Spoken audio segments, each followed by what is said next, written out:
سے دور کر دیتی ہے، اس لیے کہ عبادت کی شان تو یہ ہے کہ عبادت کی برکت سے انسان کے دل میں اللہ کا خوف مزید سے مزید تر پیدا ہوتا ہے۔ بڑی معذرت کے ساتھ نماز بھی ہے، تلاوت قرآن بھی ایک حد تک ہے، عورتیں بہت ورد وظائف بھی کر رہی ہے، مردوں سے زیادہ روزے بھی رکھ رہی ہے، عورتیں کبھی 16 سیدوں کا روزہ بھی رکھ رہی ہے، پیر جمعرات کا روزہ بھی رکھ رہی ہے، لیکن سیریل نہیں چھوٹتے، فلمیں نہیں چھوٹتی، موبائل پر لمبی لمبی گفتگو نامحرموں سے نہیں چھوٹتی۔ اب آپ مجھے بتائیں میرے پیارے آقا صلی اللہ علیہ وسلم کی کنیزوں، اس کا مطلب یہ ہے کہ آپ کی عبادت نے آپ کی زندگی پر کوئی اثر مرتب نہیں کیا، آپ کی نماز اور آپ کی تلاوت نے زندگی پر کوئی اثر مرتب نہیں کیا۔ میرے صادق و مصدوق نبی سید کونین قائد المرسلین نے فرمایا التقوی ہاں ہونا، تقوی تو یہاں ہے، اللہ کا خوف تو دل میں ہے۔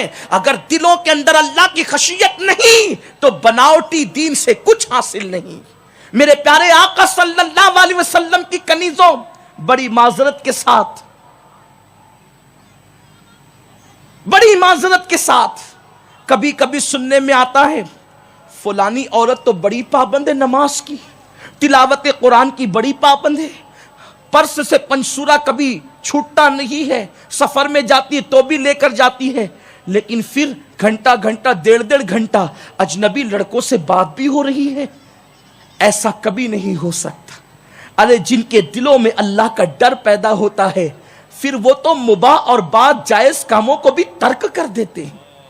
حضرت سیدنا داؤد طائی ایک بزرگ کی بارگاہ میں 40 سال تک گئے اور ان کی خانقاہ میں جا کر کے بیٹھتے تھے۔ ایک دن انہوں نے کہا داؤد ذرا تیرے سر کے اوپر جو ایک پٹرا ہے، ایک تاک ہے، اس میں قرآن کا مصحف رکھا ہوا ہے، ذرا وہ نکال کر مجھے دو۔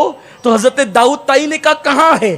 کہا بندے 40 سال سے آتا ہے اور تیرے سر کے اوپر تاک ہے، تو وہاں بیٹھتا ہے، تجھے پتا نہیں کہ یہاں تاک ہے؟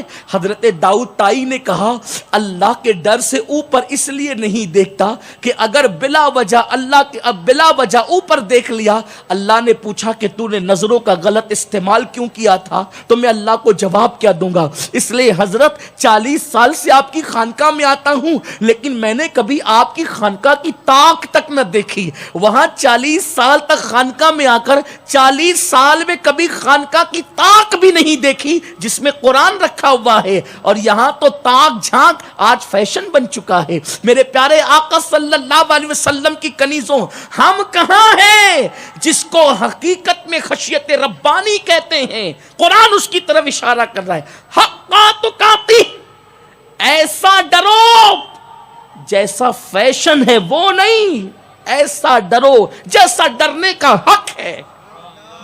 اور جنہوں نے حق کے مطابق ڈرا اللہ سے، پھر قرآن ان کے بارے میں کہتا ہے لا خوف علیہم ولا ہم یحزنون، انہیں نہ غم ہے